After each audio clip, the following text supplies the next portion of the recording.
Stepney's visit to Sir Topham Hatt's railway was coming to an end. "We shall miss you," said Sir Topham Hatt. Then he turned his attention to all the other engines. "My railway is very busy, and I'm pleased with you, but you need help. A diesel is all that's available. Please do your best to avoid any disturbances." "What does that mean?" whispered Duck. "That means this diesel is difficult," snapped James. And he was. The diesel surveyed the shed. "Not bad. I've seen worse. At least you're all clean." The engines glared. "It's not your fault, but Sir Topham Hatt should scrap you and get engines like me. A fill of oil, a touch on the starter, and I'm off. No bother, no waiting. They have to fuss round you for hours before you're ready." The engines were furious. Next morning, they held an indignation meeting round the turntable. "Disgraceful. Disgusting. Despicable. To say such things to us," cried Donald and Douglas. "is to teach him a lesson we'd be wanting. Now, how do we do it?" Their chance came sooner than expected. The diesel was purring comfortably. An inspector watched a fitter making final adjustments.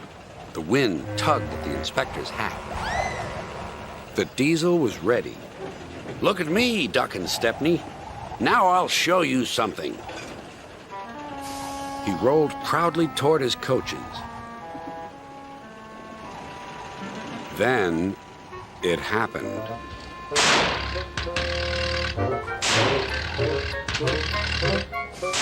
Shaking and spluttering, the diesel stopped.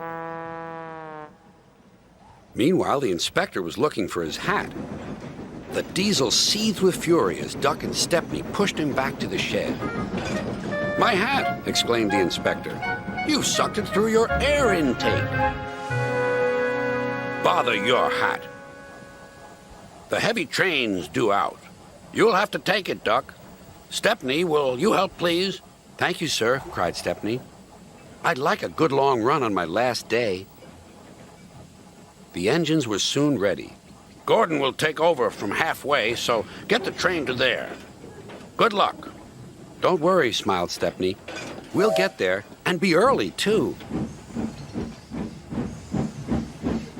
The cavalcade moved carefully over the rails and out to the open line. "Now for a sprint," puffed Stepney. "I'm ready when you are," replied Duck. Soon they were whizzing through Edward Station. And next they charged at Gordon's Hill beyond.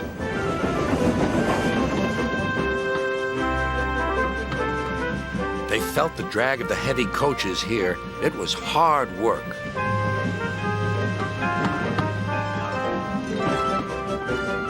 At last they were running smoothly along the line toward the big station.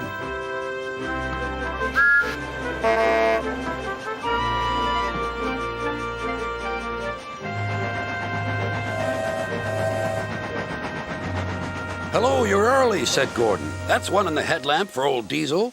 "James says he's sick as boiler sludge and sulking in the shed." "Serves him right for saying we're out of date." And Gordon chortled away. Next day, everyone came to say goodbye to Stepney. "Come back and see us soon," whistled the engines. "And you are always welcome on my Bluebell Railway, too," replied Stepney. Then he puffed away. And what about Diesel? He'd slipped out while no one was looking. But he left two things behind: a rather nasty smell and a battered bowler hat.